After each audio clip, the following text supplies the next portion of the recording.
Tonight, we welcome Nathan Englander back to Politics and Prose for his second novel, though obviously none of us have forgotten his short story collections as well, from his name-making debut to the relief of Unbearable Urges, as well as the one that made him a Pulitzer Prize finalist, What We Talk About When We Talk About Anne Frank. The book he's here to present tonight, Dinner at the Center of the Earth, is very ambitious to say the least. He himself described it on a really great NPR Weekend edition as a turducken of a novel, like a political thriller that's wrapped up in a historical novel. It's really a love story that ends up being an allegory. I hope I got all that right. When you're reading it, though, that's really not what you're thinking about. You're just thinking, I just more of this. I want more of this. So it's a really, really good turducken. Turkey, in this case, being American-born Mossad agent who's being held in a secret prison for betraying Israel. The duck, a comatose Israeli leader known only as the general. The chicken, Israeli-Palestine conflict. Between romancing in Paris, boating in Berlin. There are many other flavors. I'm extending the food metaphor a bit too far, but that's what happens when you put dinner in the title. So for that, I will welcome Nathan Englander.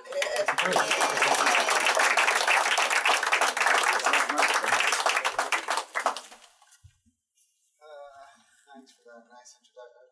Is it on? Should be on. It doesn't matter, I'm so loud. Doesn't make a difference. Hey, friendly forces. Yeah, thanks for that introduction. I'm actually now, I know which part I was going to read, but now I'm definitely going to read it because I'll talk about excuses in Israel, but I really did leave my hotel on time, and then there was the helicopters, and I was like, I'm blaming the president. You know how many times I blamed the president today? But I didn't personally. This is my first time I get to blame him personally. Anyway, so there's that. And I just love to hear about new locations in bookstores. We're booming in Brooklyn too, so that makes me happy. And I like where he's like, if you like this, come back. If you don't like it, blame me. And don't come back. Anyway, I'll read and talk and read, and then I'll take questions. I have old friends here, so they know that we're old now. I have reading glasses. So look at that. It's called a prop. Oh, there's a baby. Hi, baby. All right. We'll keep him under wraps. Is he already asleep? I don't want to blame it on me. He's asleep already. No, I'm saying. It's a joke about putting him to sleep in my room. Oh, no. That's the joke. The baby's already asleep. It's not me. How it had come to this, prisoner C felt, had been said so very early. Is Jerusalem, is Israel his end? He'd been given it so long ago, back in suburbia, back in America. A birthright spoon-fed to him in his Jewish day school classroom. A little boy with a heavy prayer book and a yarmulke like a soup bowl turned over and resting atop his head. It is second grade, and they are running, the children with their arms outspread. They are flying. The desks are pushed together, the teacher's orders, their lovely 18-year-old teacher who would soon get pregnant and disappear. They know enough, the boys and girls, to love this black-haired lady, whose even more black, more beautiful hair peeks out from under her wig as she pushes the big desk, the teacher's desk, toward theirs. She dresses modestly, but there is no modest when you are a beautiful, raven-haired 18-year-old second-grade teacher flushed from trying to get pregnant in all your free time. Their love for her was different from what they felt for the others. It was marrying love and wanting to be her love, and it was youthful, energetic teacher love, and they would do anything for her, anything at all. So when after morning prayer, after marching into the room with their big green sidurim and taking their seats, when she'd stood and jutted out her bottom jaw and blown the hair from her eyes, when she'd said, up, up, and raised her hands, raising the class so easily with them, prisoner Z is no longer sure if she'd actually spoken the up, up at all. We are going somewhere and we are late, is what she says. Where are we going? Asked Batya, whose English name is Beth. A smile from the teacher, a glimmer to the eye. We are going, my little Yiddelach, to Yerushalayim. We are flying right now to Israel. The Mashiach is coming and we need to get there. We need to help welcome him in. And the hands again are waving, and we are all already following. Now push the desks together so we can get up into the sky. And when those desks are all together, a circle around the room, the teacher takes one of our tiny chairs, raising her skirt so we can see her ankles swathed in her scratchy gray tights. She places a foot on the seat of that chair and then climbs onto those child-sized desks. A teacher standing on a desk. It is glorious. She bends a bit at the knees and leans her head forward. The teacher then spreads her arms wide. She says, I am on an airplane. I am an airplane. We are all flying to Israel together to make Aliyah. We are headed to Jerusalem. We must hurry, a long flight, and the Messiah already on his way. And she takes off like that, flying from desk to desk around the room, tilting her beautiful covered arms on the turns. Come, she says, come. You do not want to be left in Gullus, forgotten in this Egypt. When the Messiah comes, our country awaits. And it is roly-poly Bensi who is first up. And then Mayor Aryeh follows, flashing his monkey grin. There are Devorah and Yocheved, Susan and Zev. And then I am on the chair. Prisoner Z feels himself rising. But with all those arms tilting and everyone running and howling and flying, I'm too afraid to join. And suddenly I am grabbed, and suddenly I am lifted. The teacher has got me. She is holding me, and she sets me down in motion, and that is love, and that is care. She holds on until my feet are moving, and my arms are spreading until I feel it. Until I am looking down at the classroom below, down at New York, at America, until it all looks like desert and all looks like wasteland. Nothing but the emptiness that is the whole world outside what God gave us. So it's 1996, and I'm moving to Israel to make peace. Peace is breaking out in the Middle East. It's happening really quick. I'm quite convinced everybody's going to be holding hands from Baghdad to Tel Aviv. My friends are already there, and I'm stuck in Iowa City, Iowa, with Diane Perry, and I'm afraid, desperately afraid, I'm going to miss it. So the writers in this room, you do not want to leave town without your MFA. It's a wildly useful piece of paper. I get my degree, I fly to New York, I kiss me mom, and I hop on a plane for Tel Aviv. Now, I'm stand before you radically secular, but I was raised religious. So there's this concept of aliyah, la'alot, to go up. It's this, whole notion of rising up in holiness. It is an eternal, forever, gigantical thing. Around that time, my buddy, he got a job in Denver, and he didn't call me and say, like, Nate, I'm moving to Denver, and I will die in Denver, and the sands of Denver will drink my blood. He's just like, I'm at IKEA, got a job, But for me, Israel is forever, So I get up, get on that plane and fall asleep and wake up when we, hit the tarmac. It's the old airport. For those who go to Israel, you could still kiss the ground and stuff on the outside, no jetways. But I walk into the building, and I look for the first official looking Jew I can find, and I say, where is the office for new immigrants? And he says to me, did you come on the plane from Manhattan? Not America, like not New York, Manhattan, like we have our own fucking airstrip running down the middle of Broadway. And I says to him, yes, sir, I did. And he says, it's not too late. Go back. But I don't go back. I get settled, and I've already spent, I have people props for everything. I've already spent my junior year with that row there, and some summers, and, it really feels like home, and I'm hooked up. So the first Friday night, the first Shabbat, I'm already, in the fancy American bubble in an old Arab house in the German colony, filled with academics. Someone from the Oslo Accord is there, this big, fancy Israeli poli-sci person is there. All these bigwigs, they're having a welcome dinner for me, which as a long-haired, mildly stoned, a completely unpublished short story writer, I think I deserve. I think I'm literally the missing cog to peace. Nonetheless, they welcome me in, and my hostess, she raises a glass in my honor, and she says, welcome to the Titanic. Now I get where all the negativity is coming from, because it is already a pretty violent time. The buses have been blowing up. The prime minister has been assassinated. There have been setbacks. But what I want you to know is it also feels so extraordinarily good. You know what I'm saying? Thank you, good people, for coming out tonight. But people together, the feeling on the street, like I can't tell you, peace was happening. And on Shabbat afternoons, we'd go to the, Arab East Jerusalem, and we'd go to, one of the Arab restaurants, stress that word every time. It was so exciting to us, and you would just see it there together. There'd be like, literally, back to the way I was raised, like an enemy, you know what I'm saying? Like someone big from the PLO sitting at one table and the big face of the Israeli Nightly News at another, and we're all just sitting there, eating the hummus, and all the kids are running around, and I'm like, this is happening, like this is what I dreamed of, this is what I came to be a part of.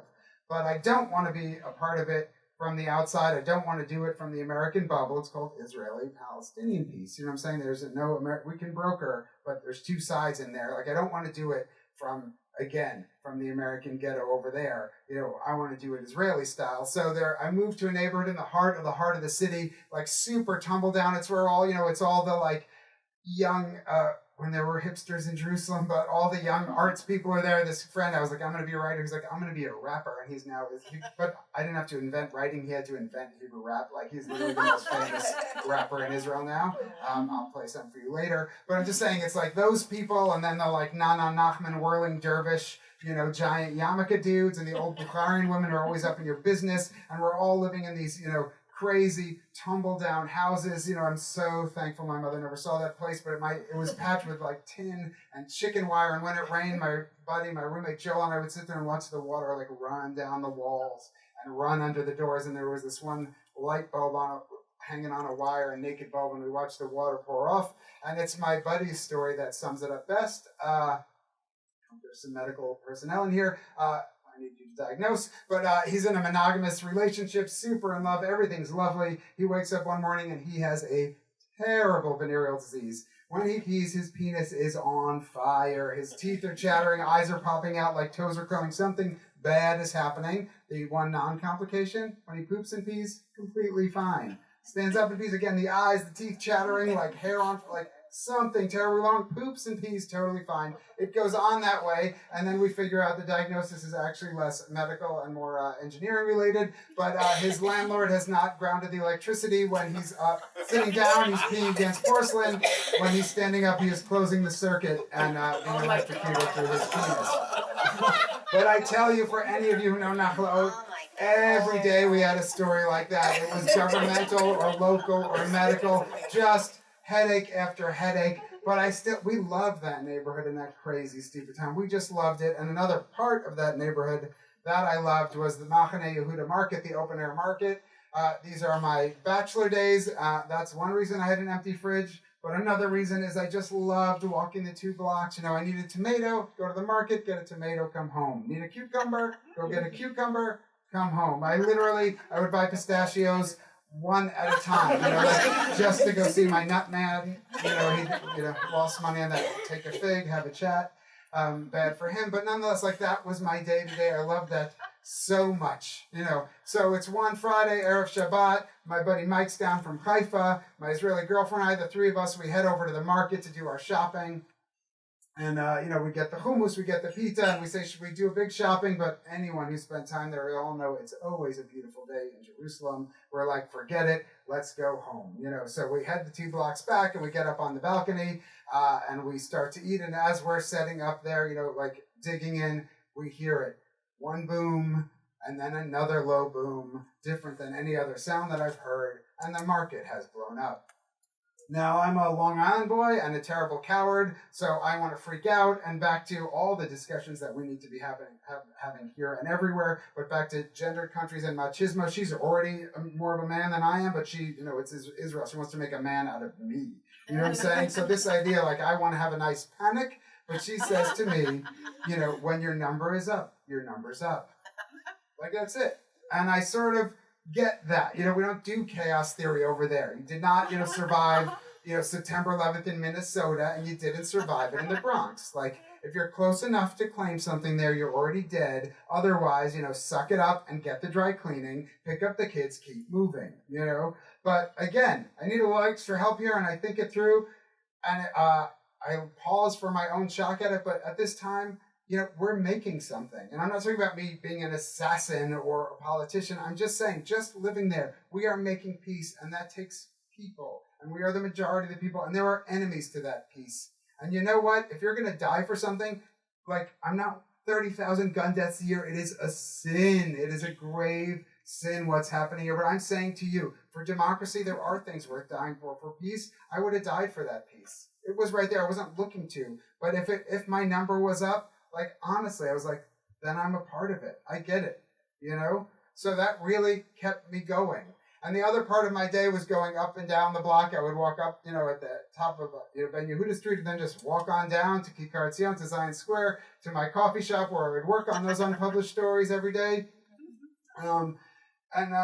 It's not long after that, I'm sitting there doing my work, and I finish up, and I'm about to walk back up that block. But for any of the writer folk in the room, it's the same as with writing, gym, prayer, you name it, but you can always put in another 5 minutes, another 10. You know what I'm saying? You could always add a comma, fix a word, dig a little deeper. So, I add that line, and then I pack my things up, and I get ready to go, and then I hear a boom. But this time, I've heard that noise before, so when the second boom comes and the third, it is the worst sound that I've ever heard in my life, because I know that I am listening to people get dead. And it is super animal, and the smoke is rolling towards us, and people are running. You can just watch them, heading our way, and I'm just erased. Like, I can't remember even my, phone number to call my girlfriend or my mom or tell anyone that I'm alive. You're just like a moth to the fire. You just want to run to it. But there's nothing to do. It's Israel. They are good at terror. You know what I'm saying? The paramedics, the police, in 2 minutes, that is all going to be set. But I pack up my things and I walk to that corner. And then I just think about it, and I make maybe my first non-Israeli decision of this whole time. I think, who's it going to help? I'm standing here 20 years later. Who's it going to help for me to have those images, to see those body parts and those bodies and that blood running down the street? And I just take a deep breath, and I turn the next corner and walk home. But the next day, I'm back out there right in the blast zone. Again, it's Israel. It's all cleaned up. Everything's getting patched. I remember that weird L-shaped thing for the cash machine. That is not fixed yet, but I'm sitting there having a good old triangular slice of American-style pizza on Ben Yehuda Street with Joel, because he's made me do it. And this is not about Zionism or colonialism or empires or greater Israel or any of the stuff we can fight about during the Q&A. All I'm saying to you is it's about our neighborhood. You know what I'm saying? If I don't go back the next day, I'm not going to go back the day after that or the day after that.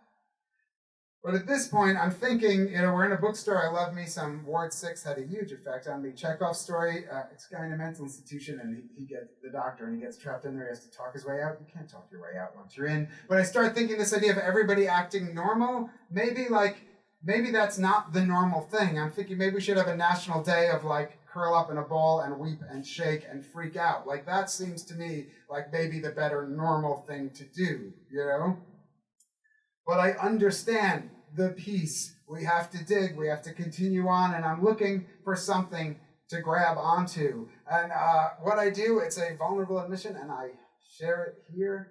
But I think of really the sweetest and oldest dream as we, threaten nuclear war, and as we have the dumbest kinds of buildup that I can think. But I really think just the dawn of humanity. People looked up at the moon and thought, I want to touch it. There's no reason to touch it. It's so far away. It's so sweet and stupid and lovely. And what a great war to have with Russia. Who can touch the moon first, And with this is exacting, but a billionth of the computing power of your iPhone, we really sent a man to the moon. And back to me not knowing anything about engineering, I get the slingshot part, I get the moon part. We brought those people back. That, to me, is the miracle. We do the impossible all the time. We're going to have self-driving cars next year.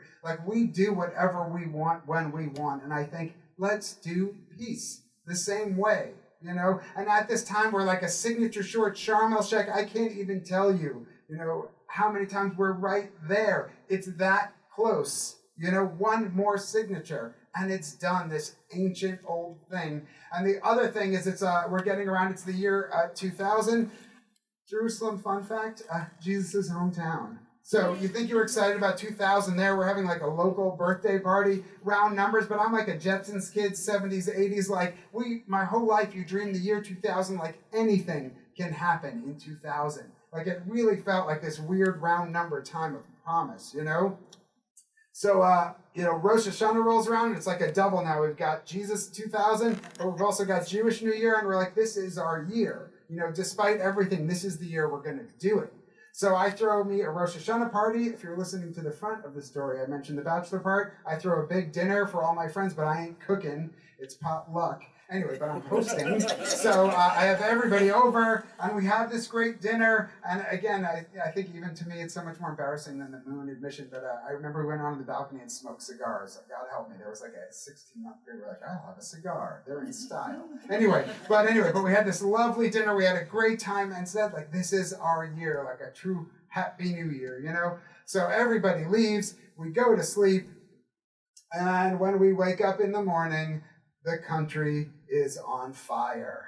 Intifada 2 has started, and it feels different. It is so apparent. It takes, as I said, so many people to build a peace, to build something good, but just a few to burn the whole fucking thing down. It is just more violent and more deadly and more terrible. You can feel it from day one, And I call my friend Debbie, who was at dinner. People have different jobs. She's a war photographer. That's how she makes her money and pays her rent. We're still close today. And she answers her phone, and I can hear she's at work because I hear the war. There's bullets flying. I can hear the hiss of the tear gas grenades. Like, she is in the middle of it. And I say to her, Debbie, at dinner last night, do you think Shelley had a good time? And she still teases me about this like 100 years later, because you know what? If we're going to have normalcy, well, the normalcy is my neuroses. Like, I had a party and we're going to go over it, So she doesn't hang up the phone. She drops behind one of those big cement blocks that you see on the news, and we just do it. Like, how was dessert? Is it okay that Kathy and Kobe drove from Tel Aviv? Like, we just go through it because we're continuing on. That's how we continue. And in this most militarized city, we're already used to guns everywhere. Now there's just guns on every corner, and I'm watching them on flatbeds deliver the tanks to a front line that's like 2 miles down the street. And at night I can watch, I just still remember seeing like a Cobra attack helicopter, the best of our Yankee hardware, like flying to the edge of Jerusalem and then just going to silent invisible mode, like pop, just gone. You know what I'm saying? Like, this is day-to-day life. And if you're writing your novel and your windows are shaking from tank fire, you stick in your earplugs and you keep typing, Like, that's it. I remember watching Die Hard. We also had speakers then. It wasn't just your phone. But I remember, like, sitting in my tiny little living room and watching that movie and just pausing because I thought something was off. And it was just, the machine gun fire bouncing off the Jerusalem hills, my own surround sound. But that literally just becomes life there. And I'm already writer guy at this point. I came to that store that year, this store, But the point is, like, I'm flying around the world, and I'm flying back to Israel on, empty planes, a tourist-driven country. I could cry. Tomorrow I'm off to Vancouver if I get a middle seat. Like, I can't even tell you. Like, just an empty middle seat's a dream. But this notion, just take any 5 rows, flying back to this country because nobody wants to come to my country, and nobody in my country wants to come to my city, and nobody in my city wants to come to my neighborhood. I remember sitting with Joel and, like, restaurant big as this, whole area here, just like the two of us and a waiter, because we're being normal. If I'm eating hummus in the shuk because I'm a hummus eating shuk guy, it's me and the other shuk people, like, we're just going to eat there because if you get blowed up eating the hummus, as I've mentioned 30 times, that's pretty much what I did there. Smoke weed, eat hummus, write book. That's it, But at this point, something has changed. It has come to my attention that Arafat sucks and Sharon sucks and that nobody's trying. So now everybody's just dying for nothing and dying now 20 years on. So now I am terribly afraid because that's a whole different story for me. That is not what I signed up for. And I am so looking for something to grab onto there and so looking for hope, And back to that time and my, sense of aliyah and going up and, the man on the moon, I start every day driving on up to Mount Scopus to the university. Like, that becomes the place that I grab onto during these dark times because a university, it's so clear to me. Like, that library, those cafeterias, those kids, like, a university is only ever about hope. Yes, people have their identities, but it's not Arab and Jew, it's sociology, or business school. You know what I'm saying? That's how it breaks down. People are either studying or trying to get laid, and to me, that is the ideal dreamy place on this earth. And at those darkest days, that's where I went to find my way. Z tells her about those sweet and pure years in Jerusalem, the peace process years. He tells the waitress how wonderful it felt to live there, even with the terror that darkened so many days. He shares with her his memories of what it was like to be the new immigrant, what it meant for him to make do while he was broke and alone and yet always exhilarated by that ancient city. He was so busy then, becoming fluent in Hebrew, getting himself educated, and embarking on a career that quickly turned into a secret other. When he had his Hebrew to study and his schoolwork to do, he would always take the bus up the mountain, even if his classes had been down on Givat Ram.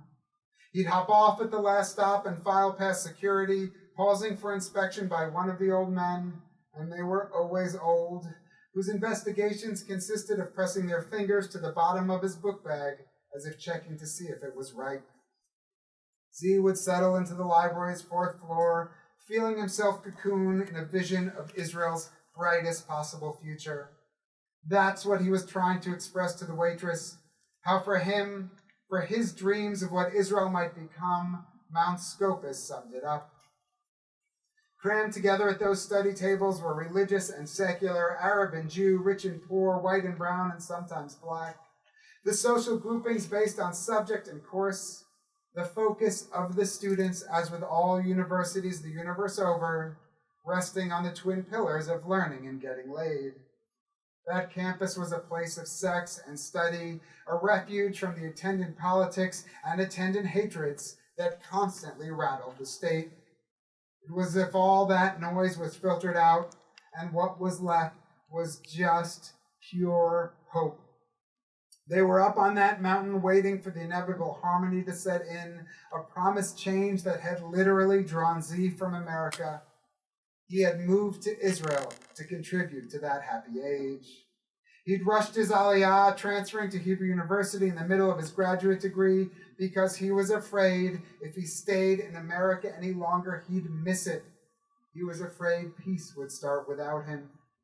Z admits in response to the waitress's questions that of course there were the junior politicians in student government and the junior idiots and crackpots on campus who would one day likewise see their professional idiocies and crackpotitudes blossom. But the overarching dominant goodness and happy idealism of the place easily drowned them out. Nothing better demonstrated the unique normality of that oasis than the unstated policy that one could leave one's bag on a table and, for a few moments, walk away. Really, outside the university, Z could think of no other place in the whole country where a bag left unattended wouldn't have the first person to spot it yelling out without hesitation, "The bomb squad summoned, a cordon immediately thrown." So often and frequently did this happen that whenever anyone was late to a dinner or a drink, all they'd need say was, "Suspicious object," everyone's permanent, eternally reusable excuse. Z always remembers the face of a businessman running back to fetch his forgotten briefcase just in time to see the sapper set it off, all his paper swirling down onto the sidewalk after being blasted into the air. But on campus, no one expects you to drag all your books from your favorite carol to run out for a coffee or a smoke or a quick pee. When Z was hungry, which in those days, in his slightly younger man's body, he always ravenously was, he'd wend through the absurdly Byzantine main building and make his way across the donor-named Nancy Reagan Plaza to the Frank Sinatra cafeteria, which served, as far as he was concerned, the best schnitzel in town. Every school day for countless school days, he ate the same thing, a colossal state-subsidized plate of schnitzel, rice, and gravy, a meal served to him by a kitchen staff that was a mix of Israelis from West Jerusalem and Palestinians from the neighboring village.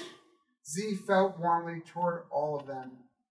It was the kind of fondness fostered by loyalty and routine and the nurturing inherent in being cared for. Answering another question from the waitress, one punctuated by a guffaw, Z admits that, yes, He falls easily in love with anyone who feeds him. And that when he finds a lunch he likes, he does indeed eat it every day. He also admits that he is telling the story this way because he really wants her to grasp how important and special that place was to him and how singular its character, because he wants her to understand how perfectly, evilly perfect it was to blow it up. I'll stop there. Thanks. Thank you.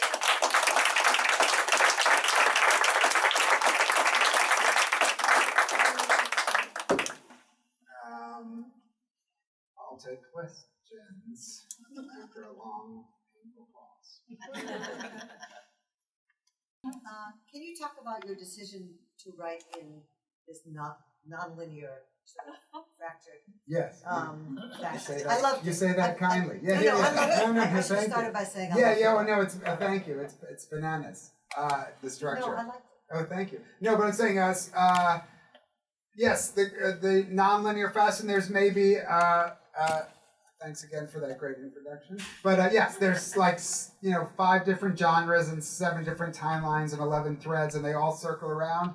I guess when I showed up in Iowa City when I was 24 and newly secular, I just learned what a New Yorker I was. I already knew what a Jew I was, but I didn't understand how Jewy to that degree. You have to go to Iowa City sometimes. Right? Then you find out. Israel, you're like, I think I'm pretty Jewy, but Iowa City will do that for you on a lot of fronts. Anyway, but yeah, I was studying with Marilyn Robinson, and she really helped me see.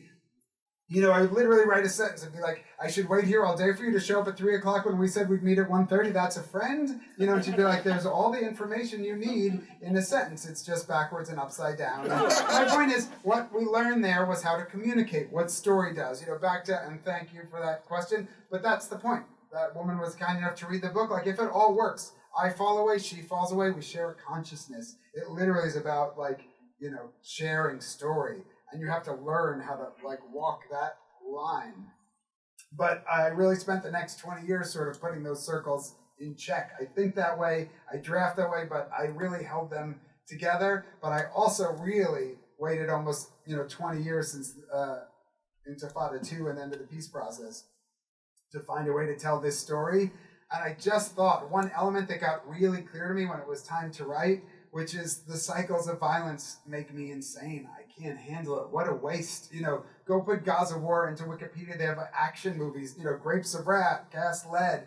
These are wars. Right now, the next war is getting planned, and again, pick a side. It's, I know when I'm in Boston, D.C., just choose whichever one I say first, flip them around in your head. But right now, Hamas is prepping for that war, and Israel, they're building missiles that are going to hit harder, go further, dig deeper. That's what they're doing. And Israel is planning their counterattack and their targets. And by the way, Israel's building a wall down. There's a wall up. They're building a wall down. And as someone who loves word, there's not even a word for a wall down. Walls go up by definition. I don't know what a down wall is. But, but they're planning, they don't even plan one war ahead. Israel plans 2 wars ahead. You know what I'm saying? It's called mowing the lawn, which is they hit the targets that they're going to hit, and then they try to dial back capabilities for the next build-up. You know what I'm saying? It's just this endless cycle of build-up, peace, quiet, something changed, something shakes it up, everybody kills each other again, people bury their children and their parents, and then we start this again, and it makes me insane. And I thought, if I'm going to do justice or attempt to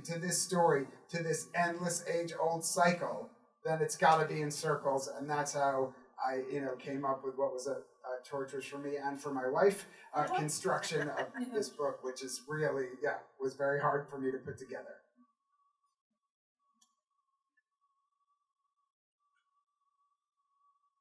Again, I can also screen them back out. Well, once you decide on this structure, how do you go about writing? Yeah,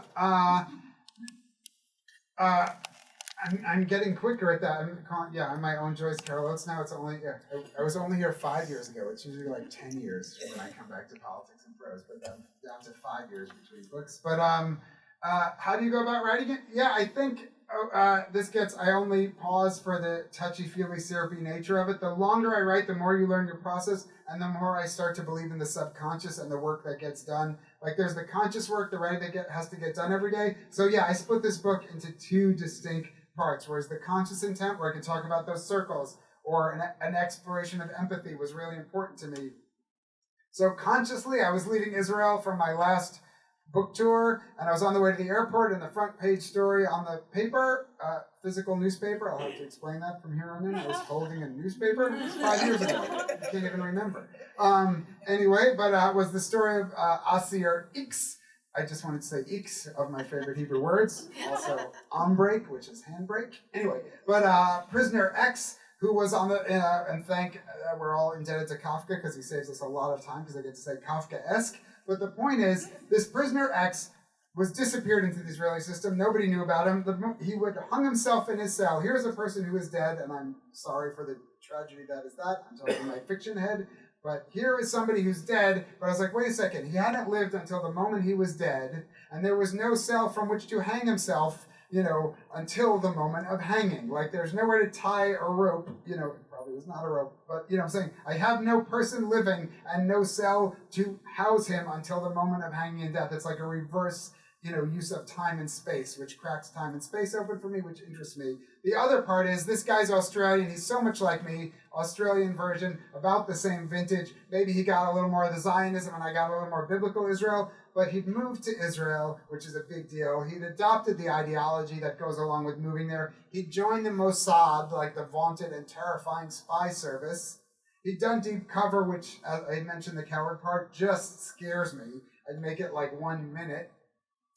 And then he becomes a traitor. Like, that's why he was arrested and disappeared into the system, because he'd join the Mossad and then become a traitor. And we know why people become, traitors. We know why they do it. Like, there's all the classic reasons. I love the real ones. I love the books. I was at the Spy Museum today. I did the Spy Cast. That was fun. Anyway, but I love that stuff. It fascinates me. But it's usually, failure of character, some sort of frustration passed over for promotion, bribery, a presidency. We all know the reasons, you guys know, that you might want to collude with a foreign power, knowingly or not knowingly. But what I'm saying to you is I thought, what would it take to flip someone through empathy? Like, what about just feeling? And that's the moment I consciously knew, like, okay, now I have part of a book. But the other part of the book, back to those circles, you can't do without all of history, and that's the subconscious part. That's where I sit there and write all day. I was living in Madison, Wisconsin then, and just write. I have I hopefully spared you all. She's a nice, trim novel. I have the 500-page versions of this book, multiple of them, but I also have probably thousands of pages of my diatribes and my personal, things. I used to say also, like, who am I? I'm no expert, but as we all know now, I should, not being an expert used to be something, now I should head NASA or I should have a cabinet position. But nonetheless, that was an old reason for me not to weigh in. But anyway, all I'm saying is, like, I just was typing, and then what happens when you write and then make that your job and sit there every day? I suddenly was just typing this woman, Ruthie, and this general in his coma, and I was just typing them. They were just there, and that's the other thread. I can talk about how he echoes everything. There's a Hebrew concept, hafuch al hafuch, which means the opposite of the opposite. Everything in this book is a doubling. Everything is reversed. Pretty much everyone is someone else. I can talk about how those two characters flip. But yes, I really can grab onto the moment where I said, empathy, how my X becomes a Z, and then there's the other part of the writing life where you're just listening, So your past works recall a lot of Jewish literary traditions, like Jewish American, Yiddish literature. Singer, I'm curious what literary traditions inspired this novel. Thank you. So now you get to like the heart of it, and often, especially when I've had like extra long days, it always seems like a weird anxiety dream. I'm like, am I really facing everyone, or am I at home?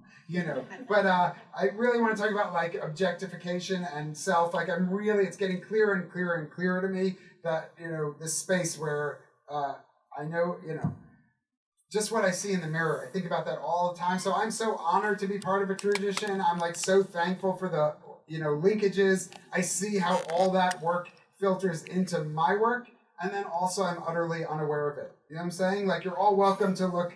I imagine you're already doing it. You're welcome to look up here and see a Jew. It's probably not. Does anyone not see? Raise your hand if you don't see a Jew. But the point is, like, but that's not what I see when I look in the mirror. Like, I spend so much time thinking about it. I'm so, it is just how identity works. I mean, we're literally back to, tearing things down. We're going to rip this country apart over this subject currently. You know what I'm saying? I am an American, and that's how I stand before you. I'm not a hyphenate. I'm not anything. And it's like that notion. I understand. I'm not being, you get to, I was going to say, I'm not being dopey, but you get to decide. So we were like, let me tell you something funny. I was like, you tell me, and then I'll tell you if it's funny. Anyway, what I want you to know is like, I so get it. There's literally pretty much every character in every book I've written is Jewish. Every concept is Jewish. But like, I just tell stories. The world is a Jewish world. That is the world. That's what I'm saying. It's not even a Jewish world to me. That is the world. You know what I'm saying? So I grew up Orthodox. I went to, Binghamton for college. So I went from, what are we now?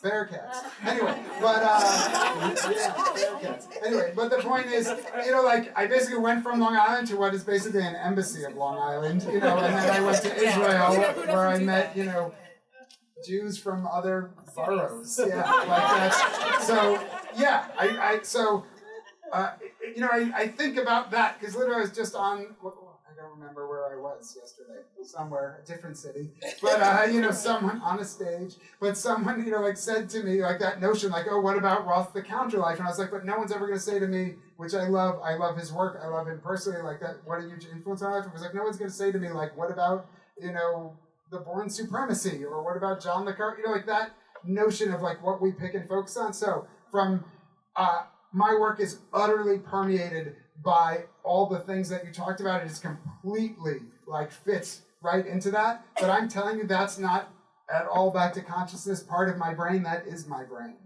So I don't separate it. And that's the way I talk about it. I've gotten asked a lot. I'll make up my own next question. But no, I've gotten asked, everyone's like, what about all the Israel books this year? Nicole Krauss has one, Jonathan Safran had one last year. People love to do that. I was like, we're all friends. We all live in a big pile.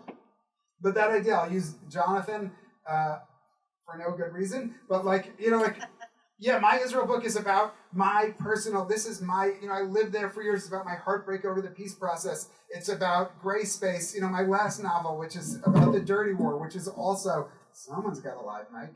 Anyway, but, my last book is about, the dirty war. It's the same thing with, not the same book, but the same obsessions of gray space and injustice and cities that turn apart each other. So I can see how that all feeds into here. And yes, there's Israel. And if I look at Jonathan's book, I'm like, yes, there's Israel, but his is a book about family and generations and bar mitzvah and divorce and good, dirty, italicized sex. Read the dirty parts. Get it for that. It's very big. Read the whole thing.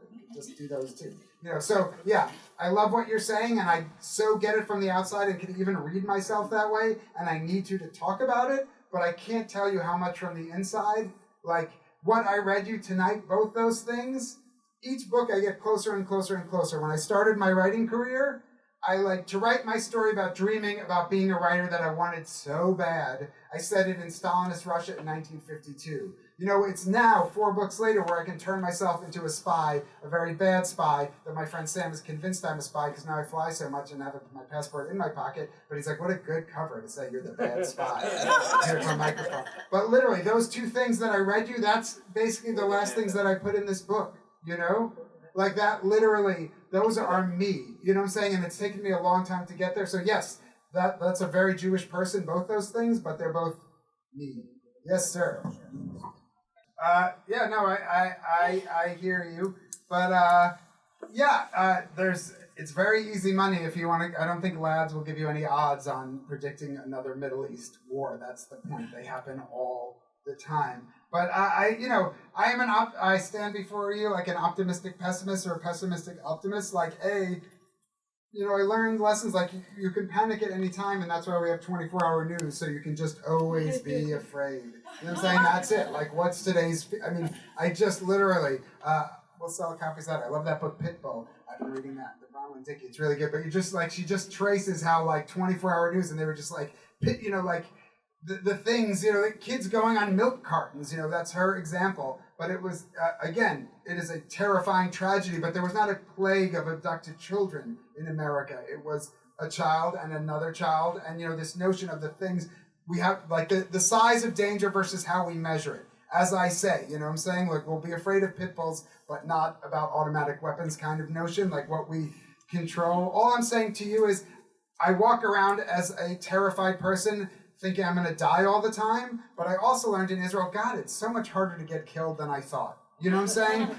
And it's in that same notion where I feel like, yes, I could go off the deep end telling you how big the next war will be, whatever it is. And I was like, let's not have a next war. Let's not have a next conflict. The part of your point that I think is the gigantical point, which is, why now? Why do I grab onto it now? Why this book now? Because the more the peace recedes, the more I think we need to grab onto it. Right now, I was 26 when I moved there. Someone who was 26, Israeli or Palestinian now, probably doesn't even remember a time without a wall. So I'm going to talk nostalgically about, when the market's blowing up. Those were the glory days, or Intifada 1 when we just killed each other sometime. And you could find the old, remember my friend's grandfather who got there from Iraq talking about independence or Nakba catastrophe for the Palestinians, back to two realities, how friendly everybody was then. You know what I'm saying? Each time it's more violent, the missiles reach farther, people hit harder. Yes, it has to stop. But do I think it can stop tomorrow? Everybody knows the maps, everybody knows what that looks like.